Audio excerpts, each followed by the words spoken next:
2장 9절에 내가 내 곡식을 그것이 익을 계절에 도로 찾으며 주 예수님이야말로 진정한 곡식이셨어요. 그래서 그리스도의 오심과 그리스도의 죽으심과 그리스도의 부활하심에 이 모든 전 과정에 그분은 곡식이었습니다. 오실 때도 한 알의 밀알로 오셨고요. 죽으실 때도 한 알의 밀알로 죽으셨고요.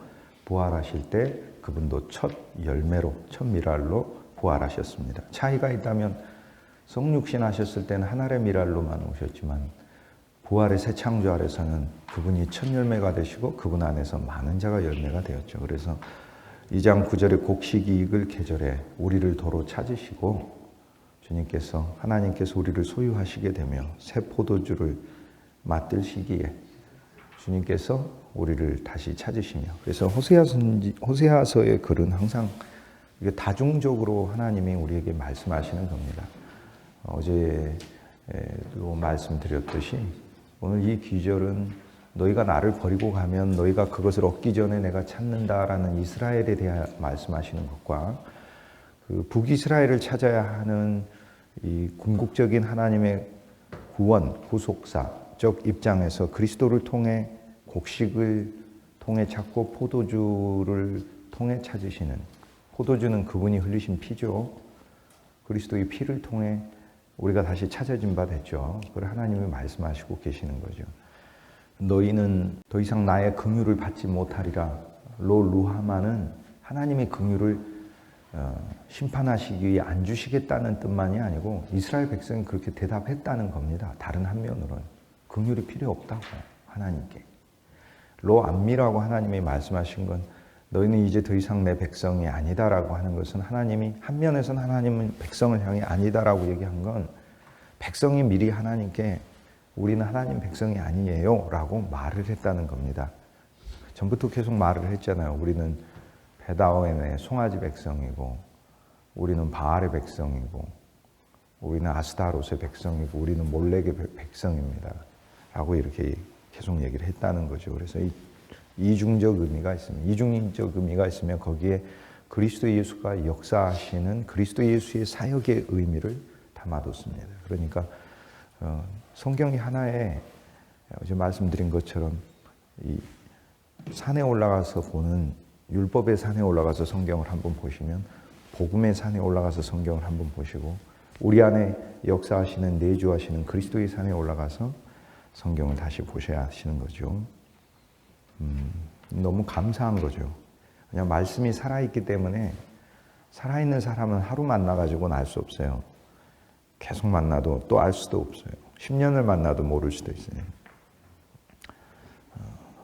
주님께서 주님의 십자가를 통해 벌거벗은 몸을 가릴 내 양털과 내 삶을 뺏으리라. 내가 스스로 가지고 나를 덮고 있는 창세기에서 무화과 나무 잎을 뺏었다면 이제 우리가 만든 종교와 우리가 만든 체계를 주님은 뺏으시고 그리스도 그분을 우리에게 입히시는 것이죠.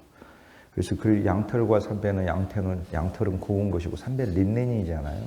이 거친 게 제사장의 옷을 만드는 거죠. 양털은 제사장의 옷을 만드는 게 아니고 부드러운 이 옷 아닙니까? 그래서 그리스도 예수께서 우리의 속옷, 내면의 옷이 되시고 그리스도 예수가 우리의 삼배, 행실, 겉옷이 되신다는 겁니다.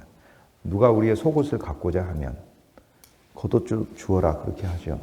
그래서 실제로 우리는 이제 이 말씀을 적용하려고 하는데 적용이 잘 안 돼요. 왜 안 되냐면 누가 내 속옷을 갖고자 원치 않기 때문에 그래요. 예수님의 그 말씀은 이렇게 어떤 말씀은 그 물질적으로 이렇게 이해를 한다는 것은 조금 굉장히 어색해요.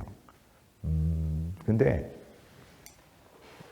이스라엘 시대 때 속옷은 이제 우리식의 개념과 약간 다르니까 뭐 원할 수도 있겠죠. 그러나 그것도 마찬가지예요. 맨살이 나는 몸을 겉옷을 먼저 달라고 하지. 물론 근데 뭐 겉옷이 기본권이니까 못 준다 그러는데 그 본질적 의미가 있습니다. 누군가 우리의 속옷을 달라는 건 누군가 우리의 속사람의 그리스도의 진리를 알고 싶다면 겉옷을 주어라. 그를 덮어주고 그를 먹여주는 따뜻한 것을 함께 주어라 라는 말씀인 거죠. 2장 10절에 이제 내가 그 수치를 사랑하는 자의 눈앞에 드러내리니 그를 내 손에서 건져낼 사람이 없으리라.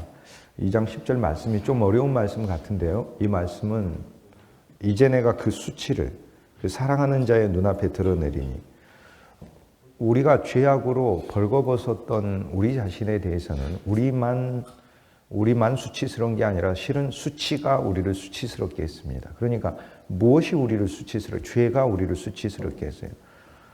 그리스도 예수의 진리를 통해 우리가 하나 알아야 될 것은 우리가 에덴에서는 죄가 바깥에 있었어요. 그런데 에덴에서 타락하면서 죄가 안으로 들어왔죠. 그리스도 예수를 통하여 이 안에 들어온 죄를 그리스도 예수께서는 우리 본질 안에서 밟아버리셨어요. 그런데 이제 이걸 완전히 바깥으로 내보냈으면 얼마나 좋겠어요. 그런데 안 내보내셨어요. 그리고는 로마서 7장에 뭐라고 말씀하셨냐면 육신 안에 죄가 거하나니 이렇게 얘기했어서 우리의 영 안에는 죄가 주 예수님께서 쫓아버렸다는 사실을 얘기를 해요. 그래서 사실 우리는 저 마음 깊은 곳에 영에는 주님이 죄를 쫓아버렸어요. 그래서 죄를 쫓아버렸다는 것과 또 허탄한 영이 들어오는 것은 다른 의미인데, 그러나 우리의 가장 깊숙한 곳에는 그분의 영이 와 있기 때문에 하나님의 영이 우리 안에 거하시잖아요. 그러니까 죄가 그 속에 있을 수가 없어요. 그러면은 이제 죄는 육신에 있으면서 중간인 마음으로 오는 거죠. 그런데 이 마음의 영역 안에 우리가 그리스도를 모시는 것이 하나님의 말씀을 통하여 우리의 마음 속에 그 말씀이 거하게 하면서 사실 우리의 중간지대 그 마음이 그리스도께 점점 가는 겁니다. 그러니까 우리 본질을 보면 어린 시절에 왜 저 언덕에 서 있는 저 교회가 제가 왜 좋았을까? 이건 뭐 별로 좋은 게 아닌데 그냥 저의 발걸음은 그냥 가는 거예요. 전도서 이야기로 하자면 영혼을 사모하는 마음을 우리에게 심어준 것이고, 다른 한면에서는 그분의 선택 아래서 그분의 부르심이 저에게 약속한 것이고, 뭐 성령으로 이야기하자면 하나님의 영이 저를 계속해서 끌어당긴 거겠죠. 또 다른 말로 하자면은 이 불안하고 이 의지할 데 없는 어린 소년이 교회당을 보면은 저기에서 의지해야 되겠다 이렇게 하는데, 교회당은 왜 의지할 만한 곳이라고 생각이 되는가도 사실 꼭 세상적인 설명만이 안 되잖아요. 그러나 저는 복음 안에서 우리 어머니의 등에 업혀서 교회 다니면서 그때 제 마음이 아니라, 내 마음은 뭘 모르죠. 내 영이 태어난 것을 이제야 느낄 수 있었어요. 그 내 영이 살아났기 때문에 그게 저를 교회로 끌고 왔더라고요. 그런데 영은 괜찮은데 마음의 문제인 거예요. 마음은 한없이 하나님을 신뢰하지 못하고 기대지 못하고 불신하는 거예요. 그런데 이 마음의 문제는 나의 힘으로 다스려지지가 않아요. 본성도 굉장히 그 주님을 믿기에 어려운 본성이 있지만 마음도 그래요. 그런데 마음은 또 인간이 다스려지는 게 아니거든요.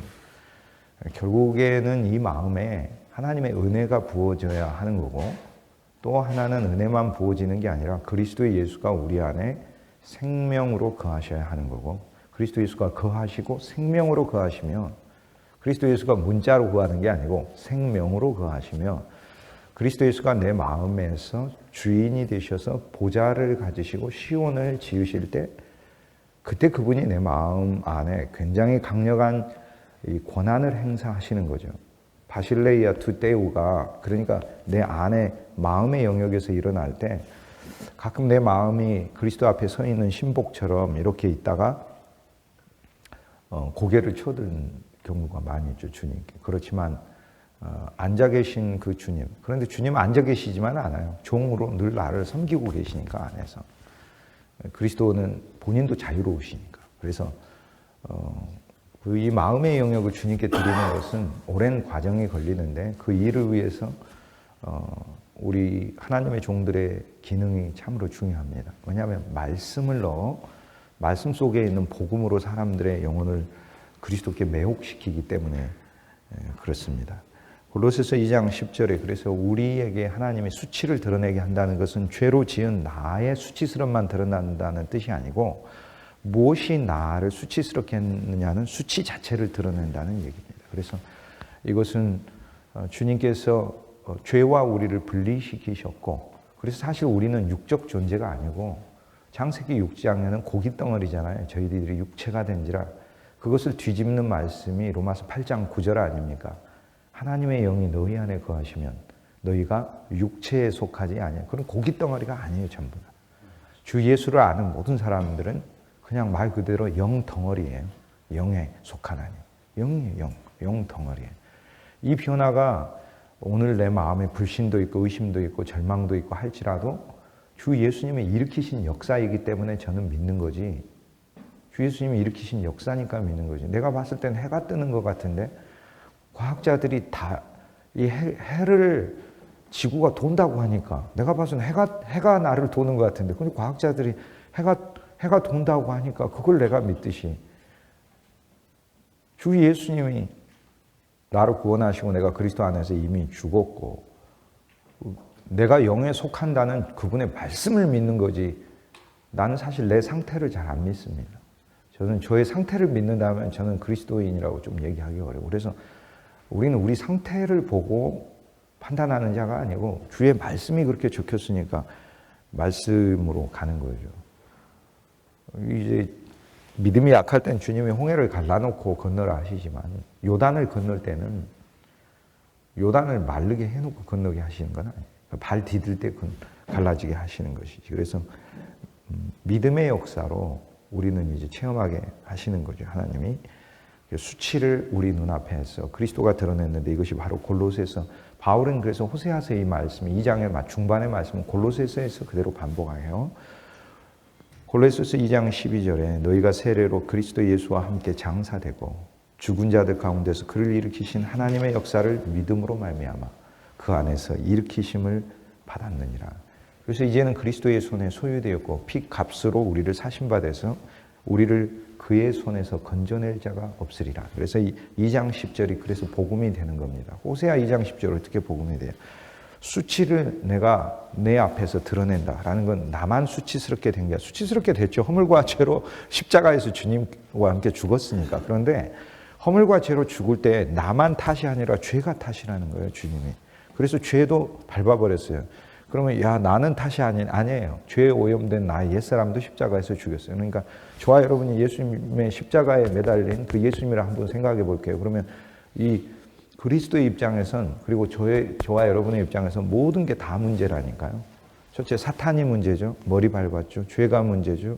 이 죄가 나를 완전히 소유하지 못하도록 주님께서 죄 자체를 내게서 아페시스 내보내시고 이겨버리시고 제거하시고 이 죄로 인한 결과들은 주님께서 용서하시고 죄를 지은 나는 주께서 용납하시고 하는 거죠. 죄를 용서하시는 게 아니고 죄 자체에 대해서는 주님이 밟아버리시고 제거하시는 겁니다. 죄의 인을 용서하는 거지.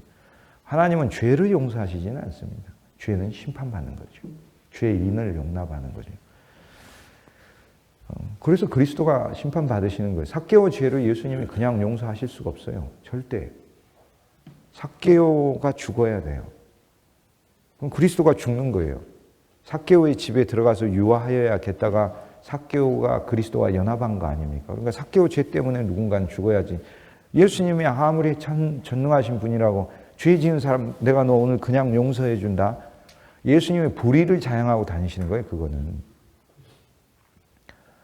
예수님이 그를 용서해 주려면 그의 죄로 인하여 그가 하나님 아버지께 죄값을 갚아야 하잖아요. 그럼 죽어야 돼요. 삭개오의 죄 때문에. 그럼 그리스도가 죽으실 거니까 시제를 초월하셔서 용서하시는 것이죠. 용서란 거예요. 그래서 사탄, 죄, 그게 나를 괴롭게 했고 그 다음에 이 죄로 인한 모든 저주 나에 대한 모든 불행이 있지 않습니까? 그리스도의 십자가에서 저주 불행이 죽었어요. 그래서 주 예수를 믿는 저희들은 정말 이 믿음 안에서 하나님을 기쁘시게 하며 살 때뿐 아니라 진짜 사실 하나님의 은혜 아래 있을 때 여기 호세아 2장에 너희가 나를 모를 때도 내가 너희에게 밀과 보리와 기름과 포도주로 곡식으로 의복으로 내가 너희를 입혔다 그렇게 얘기하시듯 진짜 하나님이 우리를 입히셔요. 믿음의 성도들을 하나님이 정말로 돌보시고 하나님의 일을 위해 신실히 일하는 하나님의 종들의 자녀들을 하나님은 결코 그냥 내버려 두지 않으셔요. 축복하셔요. 진심으로. 근데 그 일은 무엇이에요? 그가 채찍에 맞음으로 우리가 나음을 입은 거고 그가 상함으로 우리가 고침을 받은 거고 그가 징계를 받음으로 우리는 복을 받은 거예요. 이게. 그러니까 저주 자체를 저주하신 거예요. 저주를 저주해버렸어요. 십자가에 달린 자마다 저주니까 저주를 끌어안아서 저주가 저주받아버렸어요. 그다음 사망을 끝내셨어요. 그래서 영원히 사망이 없어요. 사망이 그리스도의 사망 안에서 사망해버렸어요. 그래서 우리가 사망했어요. 미리 예수님 만나기 전에. 그런데 우리 사망한 옛사람이 그리스도의 십자가에서 사망한 옛사람이 사망해버렸어요. 그래서 장사 지냄 안에서 새 사람으로 조성되고 있는 거예요. 그래서 예수님은 항목을 십자가에서 하나 해결하시는 거예요. 그 다음에 또 뭐가 문제냐면 세상의 문제예요. 그래서 이 세상 자체를 주님은 심판하시고 세상을 종결하셨어요. 그래서 그리스도의 십자가가 온 옛 세상의 극점, 마지막 점이 되고 그리스도의 부활이 새 창조의 기점이 되는 거예요. 그러니까 모든 것은 십자가는 그러니까 그 어마어마한 역설적인 거죠. 하나님이 아들을 보냈는데 이 아들을 십자가 인간이 못 박은 것은 인간이 하나님께 저지를 수 있는 최고의 죄악이고 최고의 죄악이고 우리 죄가 무슨 죄인가 이렇게 했을 때 주 예수를 못 박은 죄거든요. 그리고 사실은 부정한 죄부터 시작하죠. 그 다음 부정하고 거부하고 못 박아버린 거죠. 그러니까 인간이 온 우주에서 하나님을 향해 보여줄 수 있는 최악의 죄가 그 아들을 못 박은 게 죄인데 또 이 십자가는 하나님이 인간을 향해 죄에 대해 얼마나 분노하시는지를 보여주시는 거죠. 그 아들을 죽이셔야만 인간의 죄가 갚아지는 것이기 때문에.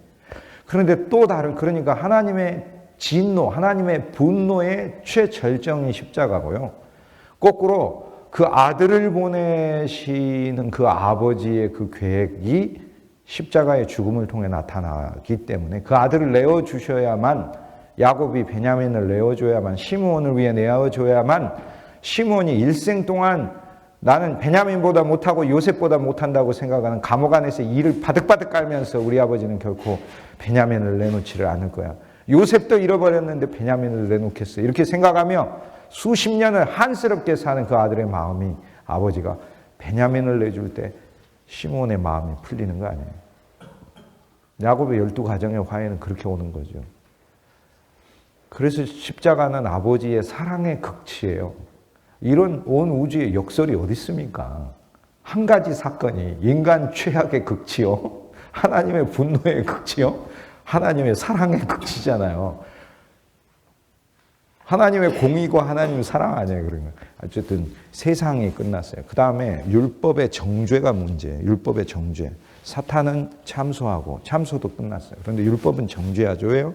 율법은 나한테 너 지키냐 안 지키냐고 계속하고 하나라도 어기면 정죄, 영원한 저주에 처한다고 하네요. 그러니까 내 인생이 저주로 사는, 저주에 끌려간 그 저주하고 내 인생이 사탄으로 죄에 싹슨 사망이라 사망에서 사는 이 사망과 저주하고는 전혀 별개로 율법 자체에서 나오는 저주는 이 어마어마한 무서운 저주. 왜냐하면 이건 하나님이 저주해버린 거기 때문에 뗄 자가 없어요. 그러니까 차라리 사탄이 나를 어둠에 끌고 다니는 이 정도는 하나님이 나를 정죄한 것에 비하면 아무것도 아니에요.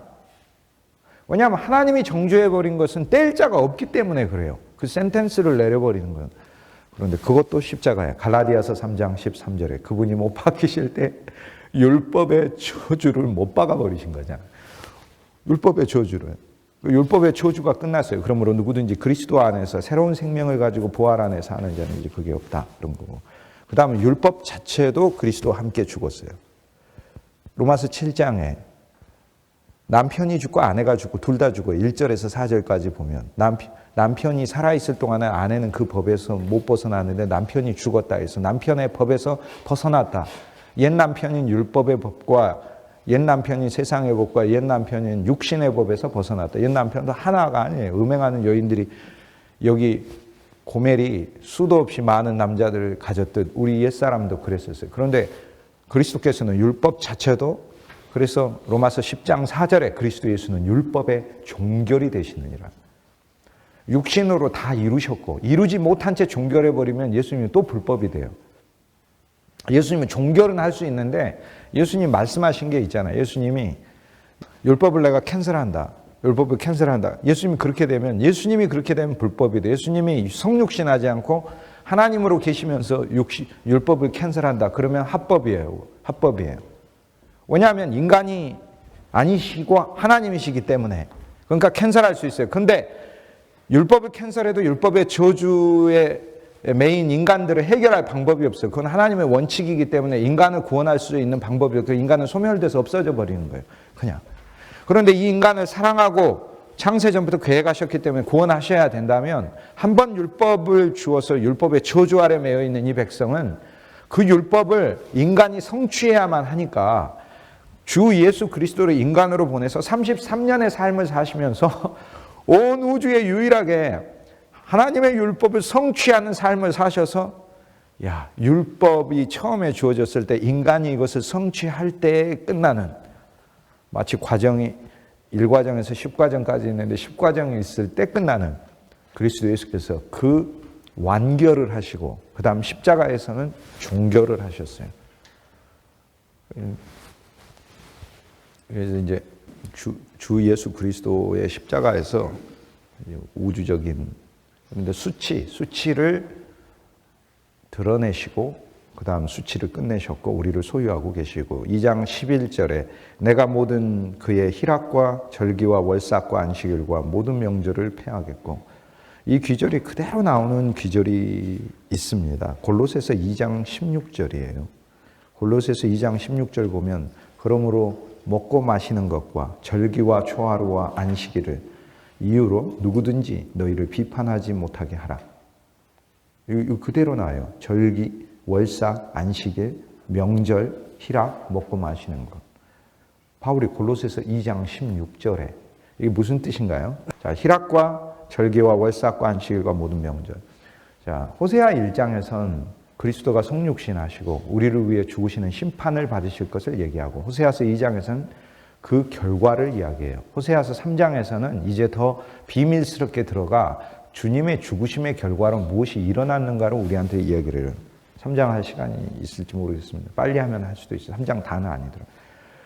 4장부터는 그리스도의 그분의 이 십자가의 죽음 아래서 우리에게 어떠한 본성들이 처리됐는가를 이야기를 하고 호세아 6장에 가면 그리스도의 이제 부활의 효능에 대하여 이야기를 해요.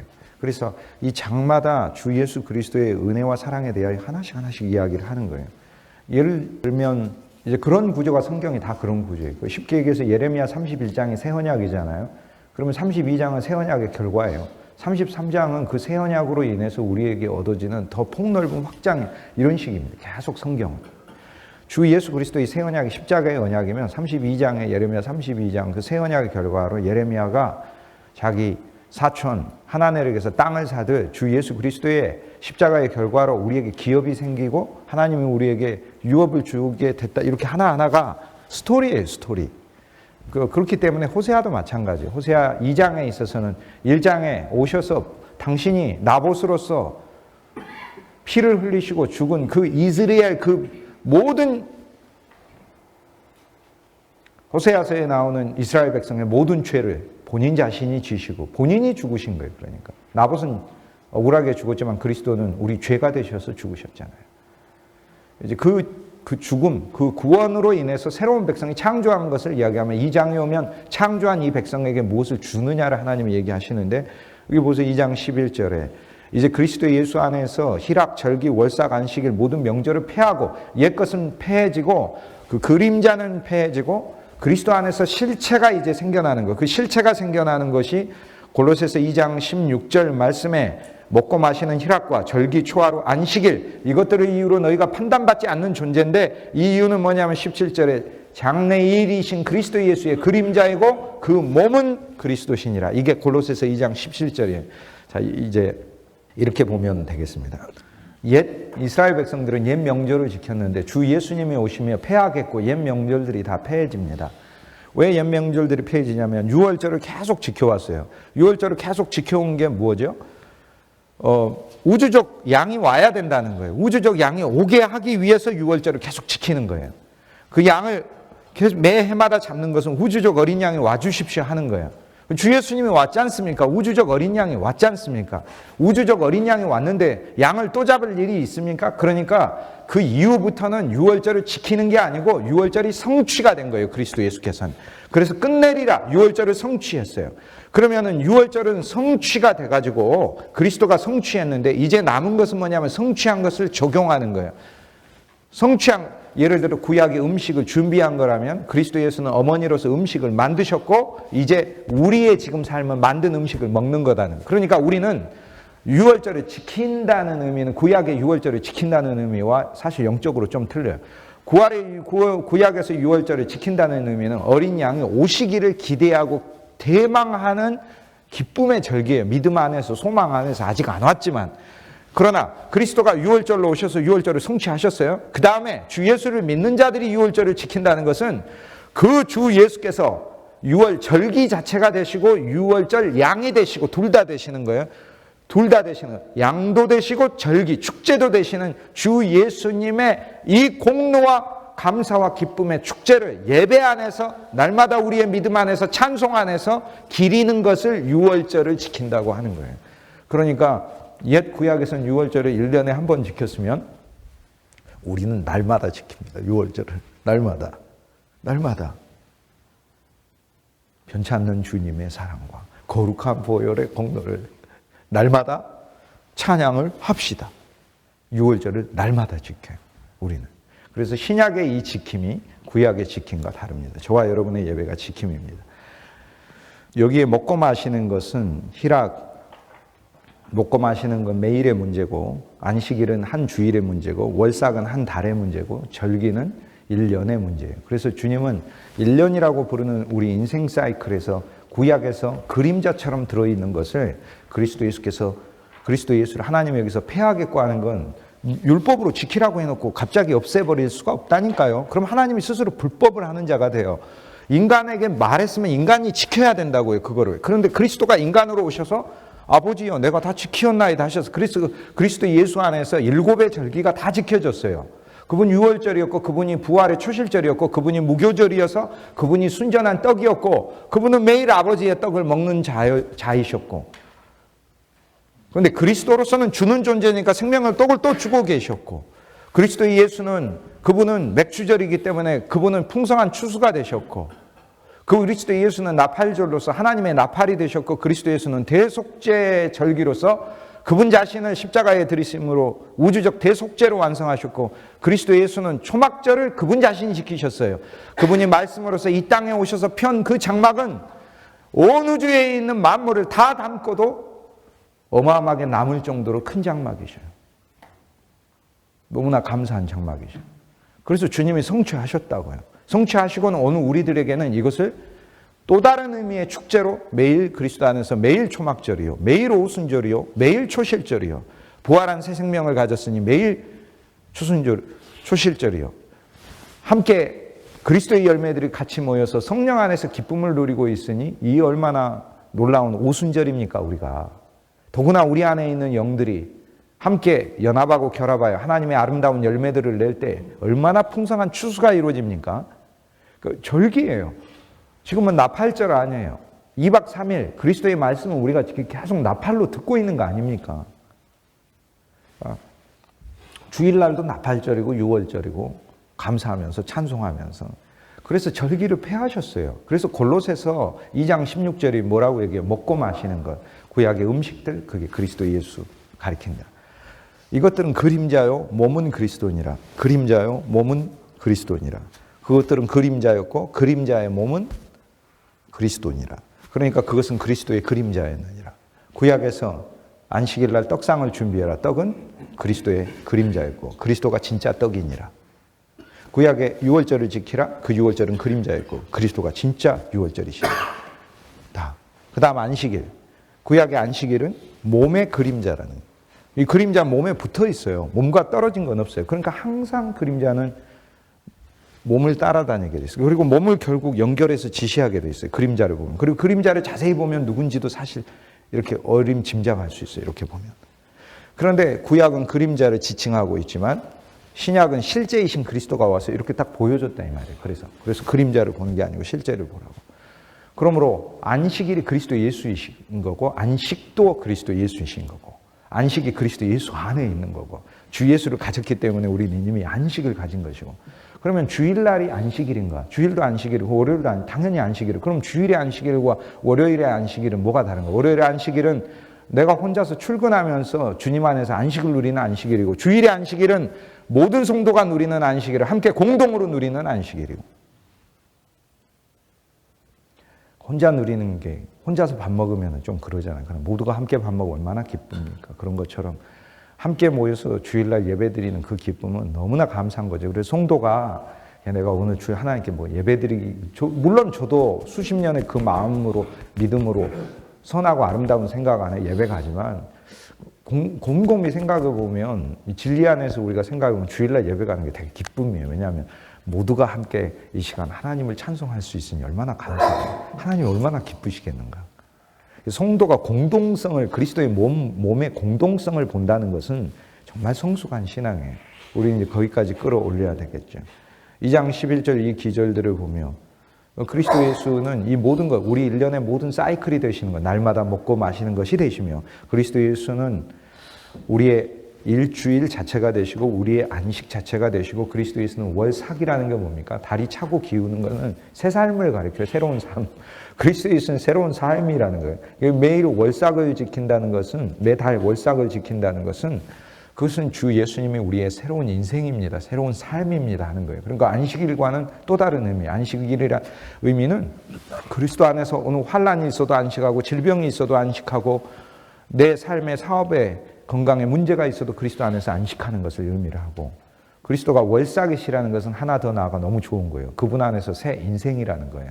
달이 찼다가 기울면서 컴컴한 어둠에 드디어 월삭, 초승달이 확 보이기 시작하며 이 컴컴한 어둠을 주님이 우리를 비춰주시는 분이시기 때문에 그래요. 그래서 2장 11절의 모든 명절을 폐하겠고 즉 그림자는 사라지겠고 실제가 오게 하리라.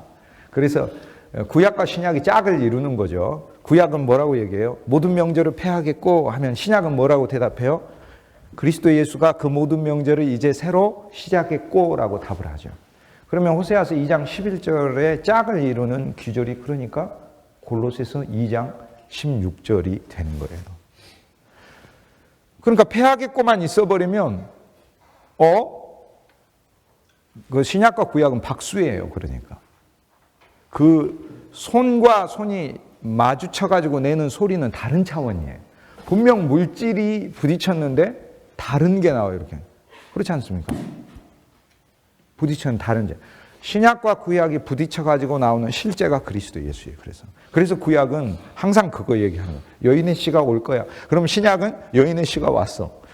구약은 아브라함의 아들이 올 거야. 모든 축복을 주려고. 그럼 마태복음 시작하면 아브라함 아들 왔어. 누군데요? 물으니까 그리스도 예수라. 이렇게 다윗의 아들이 올 거야. 라고 구약은 이야기하면 신약은 다윗의 아들이 왔어. 그래서 우리를 구출하실 거야. 우리를 블레셋의 손에서도 구출하고 그분의 따뜻한 왕국으로 드릴 거야. 그분은 우리가 절름발이 같은 무비보셋이어도 그분의 식탁에 앉게 하실 거야.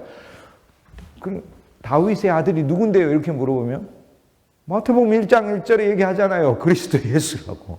그래서 항상 짝을 호세아 2장 11절에 희락과 절기와 월삭과 안식일 모든 명절을 폐하겠고 이렇게 하면은 그러면 신약에서는 당연히 답을 해야 되죠. 그게 골로새서 2장 16절이다. 이제는 이것들로 더 이상 너희가 옛 그림자에 매여 있지 말게 하라. 너희 안에 실제가 있게 하라. 실제가 있게 하라. 우리는 정말 안식일을 주일날 지키면서 그리스도 안에서 안식하게 하는 말씀을 전하는가? 아니면 그리스도 안에서 격동케 하는 말씀을 전하는가? 그건 그냥 괜찮다, 따뜻하다 그런 것이 아니라 우리 옛사람은 심판받은 존재로서 우리를 신뢰하지 않게 만들어야 하는 것이고 그뿐만이 아니라 우리 안에 새 생명이 있어서 이 새 생명의 삶을 하나님께서 우리 안에서 하나님의 영을 보내 살게 하시는 것이고 우리가 영에 속해 있고 하나님의 축복 안에서 속해 있고 그러므로 우리의 삶은 하나님을 소망하고 기대하면서 살지 않은 정말 우리의 염려와 근심에 노동을 쉬고 하나님 안에서 안식할 수 있게 만드는 그런 말씀을 전해야 되겠죠. 그게 어쨌든 그리스도 예수 안에서 이 새 절기 그리고 명절 일곱 명절, 세절기 일곱 명절 이것들을 여기 절기 명절이 구분되어 있는데 앞에 절기는 세 개의 필수적인 절기고 명절은 7개의 명절들 이야기합니다. 그 외에 기타 명절들이 또 있어요. 솔로몬이 성전을 헌당하면 헌당 축제라든지 뭐 한우카라든지 이런 기타 명절들이 있어요. 그것들은 그리스도 예수가 오셔서 폐하겠다. 그건 잘못됐으니까 없애겠다 그 뜻이 아니고 성취하시겠다 그 얘기예요. 성취. 내가 6월절이야 이렇게 주님이 얘기하신 거죠. 월삭은 우리 인생이 밤이지만 그리스도 예수가 새빛이라는 걸 가리키고 안식일의 7일은 우리의 인생이 하나님께 드려진 인생이라는 것을 말을 해요. 왜냐하면 7일이 거룩하다는 거니까. 우리 모두 다 7일 살아요. 어떤 분은 정말 일찍 하나님의 부르심 받을 수도 있지만 그래도 7일이고 어떤 분이 100년을 산다 해도 그래도 7일이에요. 하나님께 바쳐진 삶이라면 그게 7일이다라는 거예요. 골로새서 2장 16절과 17절은 성경에서 제일 중요한 규절 중에 하나입니다. 구약 전체를 보는 바울이 요약해서 얘기하는 겁니다. 먹고 마시는 것, 안식일, 월삭, 명절 이 모든 것들은 그림자예요. 그 몸은 그리스도시니라. 그 몸, 우리는 그 몸, 실제를 가진 거죠. 그 몸을. 2장 12절에 그가 전에 죄악 중에 이르기를 이것은 나를 사랑하는 자들이 내게 준 값이라 하던 그 포도나무와 무화과나무를 거칠게 하여 수풀이 되게 하며 짐승들에게 먹게 하리라. 자, 이전에 있던 그 포도나무와 그 무화과 나무, 이것은 나를 사랑하는 자들이 죄악 중에 살면서 전에 나를 사랑하는 자들이, 그러니까 세상이 나를 사랑하고 사탄도 나를 사랑하며 주었던 그 포도나무와 무화과나무, 포도나무는 누림이고 무화과나무는 그 안에서 내가 얻어낸 결과물들이죠. 그러니까 옛 사탄 안에서 내가 가졌던 옛 세상 안에서 또 내 옛 자신 안에 사탄만 탓할 필요도 없어요. 사탄을 한 절반을 탓하고 사탄하고 짝한 내 자신도 마찬가지니까. 그러니까 그러한 상태에서 내가 누렸던 그때의 누림의 포도나무와 무화과나무, 나의 행실들은 이제 더 이상 그리스도 예수를 통과하며 이제 그것이 더 이상 나의 누림이 되지 않는다는 거예요. 그러니까 우리가 주 예수님을 믿게 됐을 때 이제 놀라운 일을 우리는 보게 되는 거죠. 이전에 좋던 것 이제는 값없다. 나 이제 주님의 새 생명 얻은 몸, 옛 것은 지나고 새 사람이로다. 이전에 좋던 것 이제는 값없다. 값없다. 없어요. 이거 2장 12절이 바로 그 찬송이에요. 그 포도나무와 무화과나무를 거칠게 하여 그것이 수풀이 되게 하고 그것들은 들짐승은 하나님을 모르고 짐승에게 사탄에게 먹혀버린 자들의 양식이라는 거예요. 이제는 이것이 우리에게 더 이상 양식이 아니에요. 우리는 그리스도의 포도원에서 난 그리스도 포도나무에서 난 열매들을 먹는 자들이 된 거죠. 우리의 새로운 양식이 얻어진 거죠. 2장 12절을 좀 더 문자적으로 제가 봐볼까요? 문자적으로 보자면은 이제 그 유대 종교의 이스라엘 종교가 이렇게 만들어내는 또는 바알 신앙이 만들어내는, 그러니까 바리새적인 이 율법 신앙과 또 제사장 남조 유다에서 나오는 그 경건의 능력은 없고 모양만 가지고 있는 그 정도 사람들이 내는 그러한 종교와 또는 우상 또는이 아니라 그리고도죠. 그리고 동시에 여호와 하나님 외에 다른 신도 섬기니까 다른 신을 섬겨서 다른 신이 나한테 준다고 생각하는 그 포도나무와 그 무화과나무, 그것도 실은 하나님이 준 건데 그런 것을 계속 하나님이 주다 보니까 그 신이 준다고 생각하니까 그걸 끊으시고 그리스도 예수 안에서 이제 계속 주시겠다는 거예요. 그렇기 때문에 여기에서 옛 종교 그리고 유대의 무화과나무 이것을 거칠게 하고 로마 짐승들한테 먹히게 하고, 로마 전에는 헬라 짐승들한테 먹히게, 헬라 전에는 페르시아 짐승한테 먹히게 하고, 페르시아 짐승 전에는 바벨론 짐승한테 먹히게 하고, 바벨론 전에는 아수르 짐승에게 먹히게 한다는 거예요.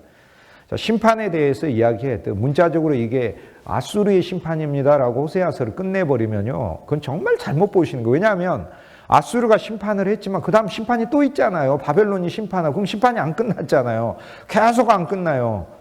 그러면은 페르시아가 심판하고 세금 다 받아가니까 페르시아에 그것도 종노릇 하는 거 아니에요. 그 다음 수리아 왕국이 알렉산더 대왕이 심판하고 헬라 제국이 심판하고 수리아 왕국 심판하고 이집트의 톨레미 왕조가 그러면 공격해가지고 차지하고 있을 때는 이집트 왕조가 또 하나님의 심판을 대상에 돼가지고 이스라엘을 심판받게 하고, 그럼 로마가 정부가 로마의 심판 아래 이렇게, 그러니까 인간적인 어떤 결과들을 심판으로만 생각을 하면 끝이 없어요. 그건 진짜 심판도 아니고. 그렇기 때문에 이건 그리스도 예수 안에서 십자가에서 이루어지는 심판은 호세아가 말을 한 것이다. 결국 2장 12절에 그리스도 예수를 통하여 옛 종교를 끝내겠다. 옛 종교 안에 옛 안식일. 그래서 우리는 새 주의를 가지고 있죠. 옛 먹이들 끝내고 옛 절기들 끝내고 그런 거죠. 2장 13절에 그가 귀고리와 폐물로 장식하고 그가 사랑하는 자를 따라가서 나를 잊어버리고 향을 살라 바알을 섬긴 시일대로 내가 그에게 벌을 주리라. 그래서 우리 옛사람은 이러한 벌을 반드시 받아야 되는데 그리스도가 받은 벌이에요. 그러니까 그리스도가 받은 벌을 우리는 2장 13절에서 정확하게 알 수 있죠. 얼마만큼 벌을 받으셨나. 내가 우상을 쫓아가서 하나님께 죄악한 그 시효 그대로 그리스도가 받으셨어요. 그러니까 온전하고 완전하게 그리스도가 구속의 값을 치렀구나 라는 겁니다. 벌을 주리라. 여호와의 말씀이니라. 2장 14절에 보면 그러므로 내가 저를 계유하여, 옛날 성경인데 유혹하여가 더 좋은 말이에요. 자, 그래서 이제 2장은 되게 하나님이 호세아를 보내요. 무슨 말을 하냐면 이제 이스라엘의 죄악을 이야기하고 하나님의 새 구원의 계획을 이야기하고 너희가 행위로 도저히 안 되겠다 이스라엘아. 그러니까 믿음의 법을 한 건데 이건 이방인만을 위한 것도 아니고 실은 유대인을 위한 거예요. 그렇잖아요. 율법으로 안 되니까. 근데 믿음의 법의 그 유익을 누가 제일 많이 보았습니까? 우리들은 이방인이 많이 봤다고 바울이 얘기하잖아요. 왜냐하면 유대인한테 율법을 줘도 율법으로 영원한 생명을 못 얻으니까 그리스도를 통하여 율법을 성취시키고 그 한 경륜을 끝내고 새 경륜을 주 예수 그리스도를 믿는 자에게 주 예수 그리스도와 연합되게 하시고 주 예수 그리스도 안에는 모든 공로를 다 소유할 수 있는 새로운 경륜을 세우시고 하나님이 지금 호세한테 가서 전하라고 그러는 거거든요. 이 놀라운 비밀과 경륜을. 그래서 결국 여호와께 돌아오면 여호와께서 알아서 프로세스를 하실 테니까 여호와께 돌아오라고 얘기를 하며 그 알아서 하는 프로세스가 무엇인지 호세아서를 통해 밝히고 있죠. 그래서 1장에서 십자가의 심판을 이야기한다면 2장에서는 이 십자가의 심판을 통해 우리에게 무엇이 끝났는가를 이야기하면서 우리가 일생 여기에 주 예수를 모르는 시간 안에서의 우리의 모든 첫 언약 안에서의 범했던 모든 죄들을 그리스도가 끝냈다고 얘기를 하죠. 첫 언약. 그러니까 첫 언약과 생각되는 모든 죄들은 앞으로도 계속 짓게 되는데 결국 그것도 그리스도가 끝내셔요. 그래서 사실 우리는 영원한 구원을 얻은 겁니다. 구원을 잃어버릴 수 있는가? 구원을 잃어버릴 수 있습니다. 구원을 제가 잃어버릴 수 있는 방법을 구원을 누가 결코 잃어버릴 수 없다고 얘기하는데 그분 성경을 잘못 알아가는 거예요. 하나님이 구원을 영원히 온전하게 우리에게 주셨는데 구원을 잃어버릴 수 있습니다. 벌써 말이 모순이 되죠. 지금 말이 지금 스텝이 꼬이고 있잖아요. 하나님은 우리에게 영원하고 완전하고 결코 흔들 수 없는 구원을 주셨는데 진동치 못할 나라를 주셨잖아요. 근데 구원을 잃어버릴 수 있다고 제가 얘기를 하니까 지금 제 언어 안에서 지금 말이 꼬이고 있다. 혀가 달리고 있다가 돌멩이 걸려가지고 넘어지고 있다. 이렇게 돼 있습니다. 그런데 진짜 구원을 잃어버릴 수 있습니다. 진짜 구원을 잃어버릴 수 있는 그 증거가 성경에 있어요. 제가 가르쳐 드릴게요. 성도들에게 알려주세요. 이러면 구원을 잃어버린다고. 히브리서 10장이에요. 히브리서 10장.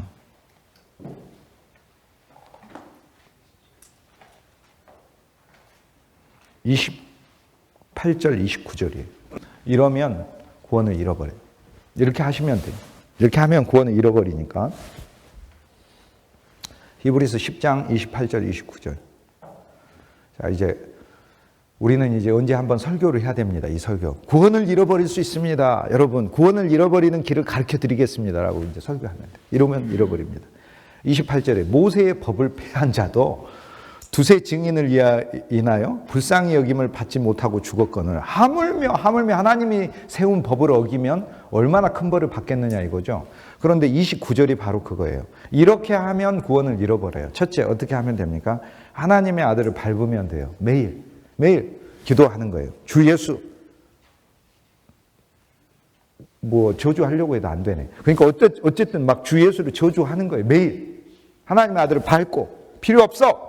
예수님 필요 없어. 예수님 안 필요해. 나는 안 필요해란 말도 안 나오네요. 잘. 어쨌든 매일 그렇게 하시면 돼. 매일. 그 다음 또 하나 있어. 조건이 하나 또 붙어. 자기를 거룩하게 한 언약의 피. 이미 거룩하게 했어요. 예수의 피가 뿌려졌어. 거룩하게 한 언약의 피를 부정한 것으로 여기고, 그래서 매일 이 피가 필요 없다고 생각합니다. 그러니까 나는 예수의 피로 구원받은 게 아니고, 나는 내가 행위로 내가 뭐 구원을 받든지 아니면 구원도 아예 필요 없다고 생각하든지, 그러니까 아예 계속 매일 무시하고 살면 돼. 예수님이 나를 이미 거룩하게 한 피를, 이미 거룩하게 한 피를, 이미 얻은 구원을 상실하는 거예요. 지금 구원을 안 받은 사람에 대해 말하는 게 아니라 자기를, 여기 있잖아요. 자기를 거룩하게 하는 언약의 피라고 하죠. 그러니까 이미 거룩하게 된 사람이 구원을 잃어버리는 방법이라니까요. 그럼 어떻게 하면 되겠어요? 우리가 죄에서 자유를 얻게 함은 보혈의 능력, 이렇게 찬송을 부르는 거잖아요. 이제 이 찬송을 바꿔 부르면 돼요. 죄에서 자유를 얻게 함은 행위의 능력, 주의 행위가 아니라, 주의 보혈이 아니라 나의 행위, 이렇게 매일 이 찬송을 부르고 다니면 돼요. 쉽잖아요. 예수님 피 필요 없어, 이러면 되는 거예요. 그 다음 은혜의 성령을 욕되게 해요. 성령이 그냥 성령이 아니라 하나님의 영은 소멸하는 불이라, 무서운 불이에요. 그런데 하나님의 새 언약에 있는 자들에게는 하나님의 영조차도 그 목적을 성취한 그리스도 안에 있는 사람들을 보니까 은혜의 영으로 다가오는, 우리에게 은혜 베푸시기를 원하요. 민수기 6장에 있듯이 여호와는 내게 복 주시기를 원하고 너를 지키시기를 원하고, 여호와는 그 얼굴을 내게 비추사 은혜 주시기를 원한다고. 여호와는 그 얼굴을 더 가까이 들이대서 하나님께서는 우리에게 평강을 더 주시기를 원한, 더 가까워지셔가지고 평강 주시기를 원하신다고. 그런데 하나님의 영을 우리 안에 보내서 우리한테 은혜 베푸시려고 오는데 나는 영이 필요 없어. 나는 영으로도 살지 않을 거야. 나는 그냥 내 고집대로 살 거야. 계속해서 이렇게 하면 구원을 잃어버려요. 그러니까 여러분이 이렇게 이제 매일 하시면 돼. 매일 이 조건들을 가지고 하시면 잃어버린다. 근데 이제 이게 물리적으로, 그러니까 이론상 잃어버릴 수 있는데, 제가 보니까 이론상 할 수 있는 것과 이게 불가능하죠. 왜 불가능하냐면, 첫째요, 제가 하나님의 아들을 짓밟으려고 해도 습관이 교회에 가게 돼 있어요. 그럼 교회 가면 하나님의 아들에 대해 저와 여러분이 설교를 해주면, 너무 좋은 하나님의 아들이라 설교를 해주면, 내가 짓밟으려고 왔는데 좋다고 그러네. 그러니까 좀 꺾여갖고 가거든요. 이렇게 꺾여갖고 가요. 그러니까 지금 구원이 유지되잖아요. 그래서 또 언약의 피를 부정한 것으로 막 여기려고 하는데도, 그런데 내 안에 하나님의 영이 나를 설득하고 있어요. 그리고 영원한 생명이 내 안에서 역사하시면서 그 피를 뿌리고 있고 깨닫게 하고 있어요. 그리고 붙들고 있어요. 그리고 하나님의 섭리가에 그 길로 가게끔 계속 하고 있어요. 사람들을 보내서, 환경을 통해서 계속해서.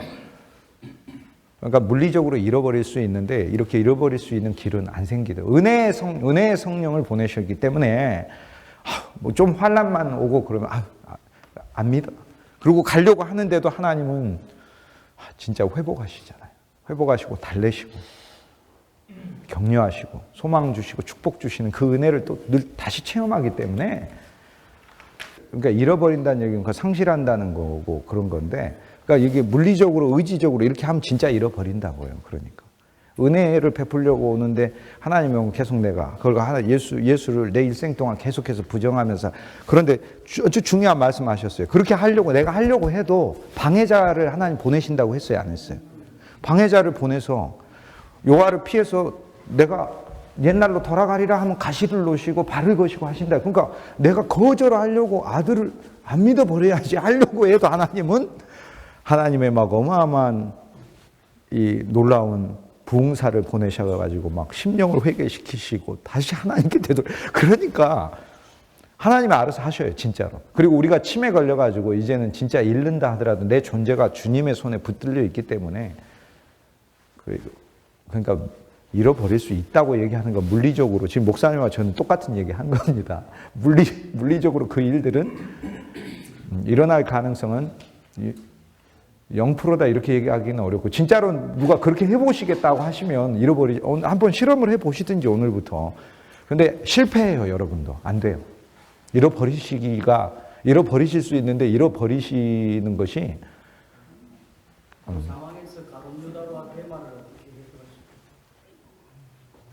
그리스도를 만났지만은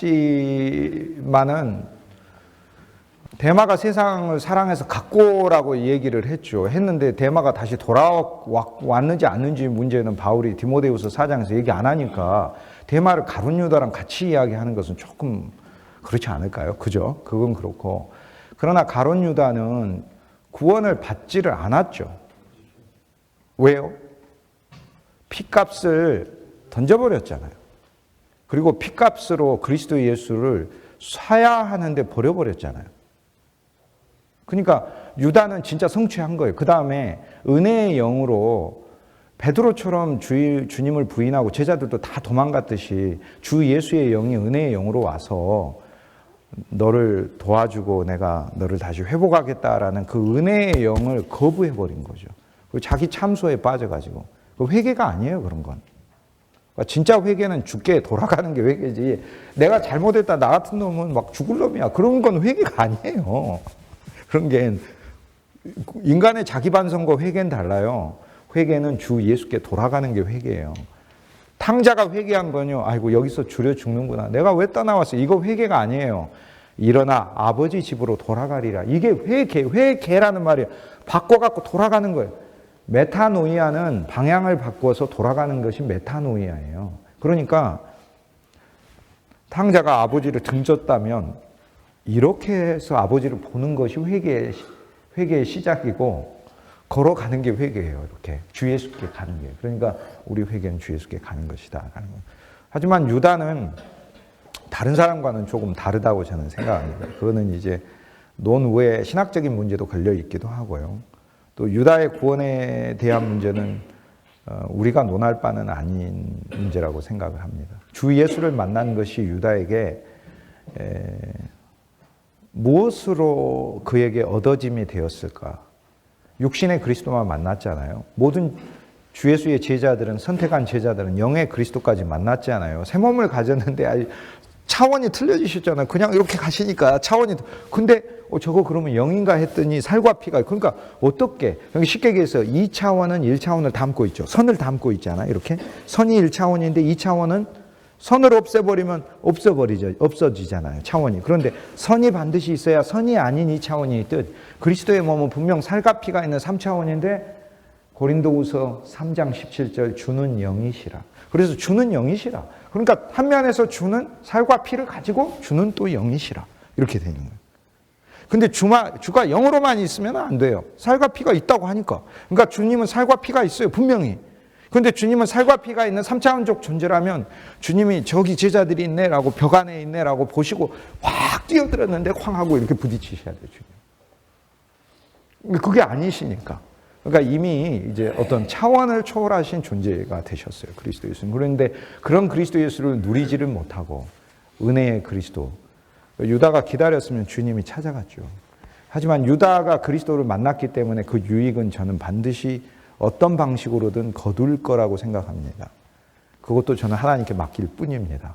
그래서 어쨌거나 오늘 호세아서 2장의 말씀에 오면서 그리스도 예수 안에서 주님은 이스라엘 백성들을 다시 회복하시는데 회복하실 땐 너희의 옛것을 다 끝내고 그분의 새로운 경륜을 시작하시리라 이렇게 얘기를 했고 신약은 이 말씀을 가지고 그리스도 예수를 만났고 그리스도 예수가 사역했고 그 안에서 신약의 사도들이 호세아서를 보면서 답을 한 겁니다. 주 예수 안에서 새로운 명절이 시작이 됐다라고 답을 한 거죠. 그러면 우리는 이미 호세아서 안에서 이것을 읽어내는 거죠. 어저께 바울이 호세아서 안에서 내 백성이 아니라 한 곳에서 내 백성이라 부르리라 라는 그 말씀이 나를 이방인의 사도로 불러서 이방인들이 이제 하나님의 백성이 되는 그 말씀으로 읽어내듯 우리도 주 예수님 안에서 이 얼마나 모든 풍성이 왔는가. 유대 종교의 그림자도 걷어내고 하나님은 이스라엘 백성을 회복만 하시겠다라고 돌아오라고만 말하는 게 아니라 돌아올 새 신앙을 마련하셨다는 돌아올 새 진리를 마련하셨어요. 그리고 그 돌아온 그 세계는 상상할 수도 없을 만큼 놀라운 세계라는 걸 이 장에서 약속했습니다. 기도하시겠습니다.